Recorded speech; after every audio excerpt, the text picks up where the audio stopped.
හොඳයි මම හිතනවා ඔයාලා ෆ්ලෑෂ් වල ටූල් බොක්ස් එක පොඩ්ඩක් ප්‍රැක්ටිස් කරන්න ඇති කියලා. අපි අද බලමු කොහොමද පොඩි ඇනිමේෂන් එක කරගන්නේ කියලා. ඒ කියන්නේ අපි බලමු මෙන්න මේ වගේ කුඩා ඇනිමේෂන් එක ස්පීඩ් එක නම් ටිකක් වැඩි එක අපිට හදාගන්න පුළුවන්. මේ වගේ කුඩා ඇනිමේෂන් එක කොහොමද ඉස්සෙල්ලා කරගන්නේ කියලා අපි සාකච්ඡා කරමු.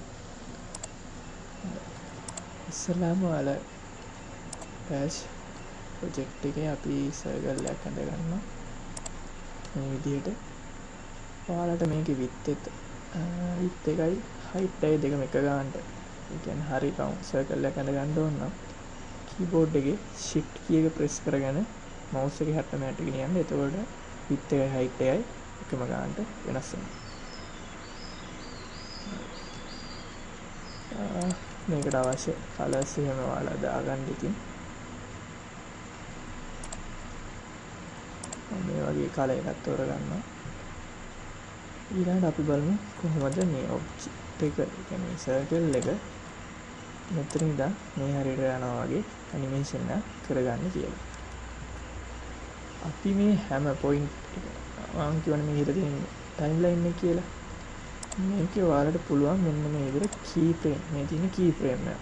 තද ඩොට් එකක් වගේ තින්නේ ඒවට කියන අපි key frame එක. මේ වගේ key frame එකක් ඇඩ් කරගන්න ඕන ඉස්සෙල්ලා.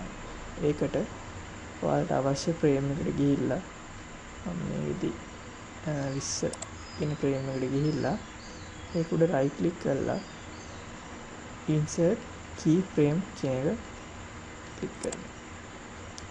දැන් selection tool එක පාවිච්චි කරලා මේ object එක ඔයාලට අවශ්‍ය තැනට ගිහිල්ලා තියාගන්න. දැන් අපි මේක play කරලා බලමු. Hi publish preview flash. ඔයාලට පේන ඇති මෙතන තියෙන object එක තත්පර කිහිපයකට පසු මෙතනට එකපාරට ඇවිල්ලා නැතු යනවා වගේ. ඒ කියන්නේ බලන්න මේ තියෙන ඔයාලා මේ පොසිෂන් එකක් ඒ කියන්නේ මේ key frame එකකින් මේ ඊට අදාළ shape එකේ color එක position එක ඒ වගේ හැම විස්තරයක්ම මේ key frame එක මතක තියාගන්න. ඒ කියන්නේ මේ key frame එක තුල තියෙනවා මේ color එක මෙතන position එක x y කියන සියලු දේ මෙතන තියෙනවා. ඊළඟට ඔයාලා මේක timeline එක මෙහෙම අරන් ගිහිල්ලා මෙන්න මේ 20 වෙනි frame එකට යද්දි ඒ key frame එකේ මතක තියාගන්නේ මේකේ මෙන්න මේ දැන් තියෙන position එක. එතකොට ඔයාලා මේක play කරද්දී වෙන්නේ මෙන්න මේ key frame එකට ගියාට පස්සේ තමයි මෙතන position එක වෙන්නේ වෙනස් වෙන්නේ. අපිට මේක smooth කරගන්න ඕනේ. කියන්නේ මෙතන position එකයි මෙතන position එකයි අතර move වීමක් කරගන්න ඕන නම් අපි මේකට create motion twin කියන එක දෙන්න ඕනේ. ඒක කරන්නේ ඔයාලට අවශ්‍ය key frames ටික මේ විදිහට select කරලා right click කරලා create motion twin කියන එක දෙනවා. දැන් අපි බලමු මේක play කරලා. දැන් ඔයාලට පේන ඇති මේක smooth animation එක සිදු වෙනවා. මම කියවනේ මේ key frame එක ඊට අදාළ object එකේ තියෙන colors position හැම දෙයක්ම කබඩා කරගන්නවා කියලා. අපි බලමු මේකේ color එක change කරලා. මෙන්න මේ 20 වෙනි frame එක click කරලා මේකේ අපි මෙතන මේ object එක click කරමු. ඔයාලට පේනද මේ properties වල තියෙනවා color කියලා එකක්. මේකේ tint කියන color option එක තෝරගෙන මම ඉතින් පොඩි change එකක් කරලා බලමු. මේකේ alpha එක අපි වැඩි කරගන්නවා 100 දක්වා. දැන් අපි බලමු මේක play කරලා. ඔයාලට පේනවා නිල් පාටේ ඉඳන් රතු පාට යනකම් color එක change වෙන විදිහට animation එක සිදු වෙනවා.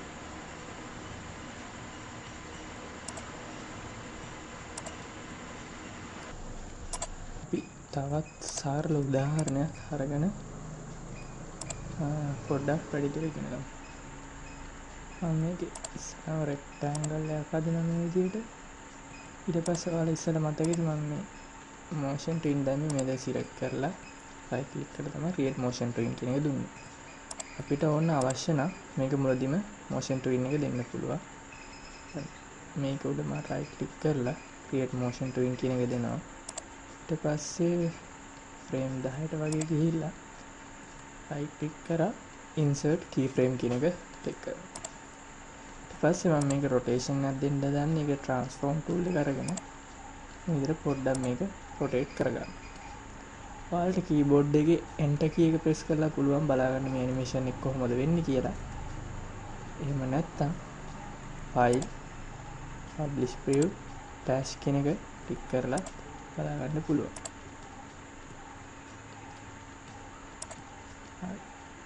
මම හිතනවා ඔයාලට දැන් මේ keyframe එකක් කියන එක පිළිබඳ පොඩි අදහසක් එන්න ඇති කියලා.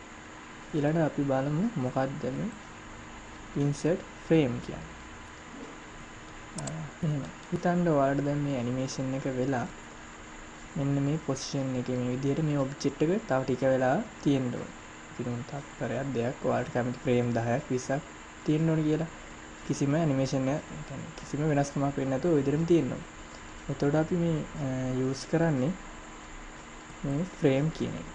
මම මෙතන 20 වෙනි frame එකට ගිහිල්ලා insert frame කියන එක දෙනවා.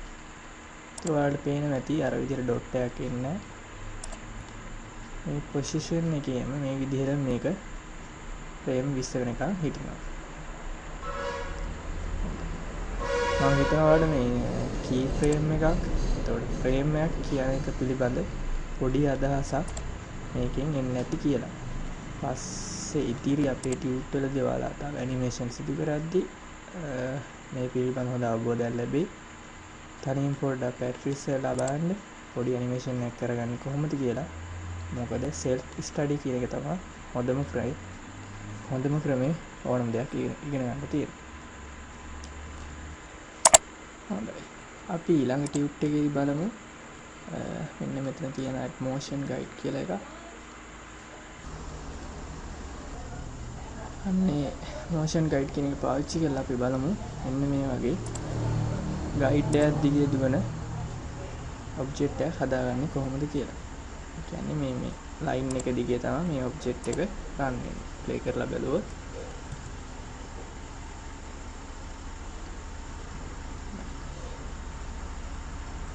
අපි බලමු ලබන කලාපේ ලබන ටියුට් ඊළඟ ටියුට් එකෙන් අපි බලමු කොහොමද මේ වගේ animation එක කරගන්නේ කියලා.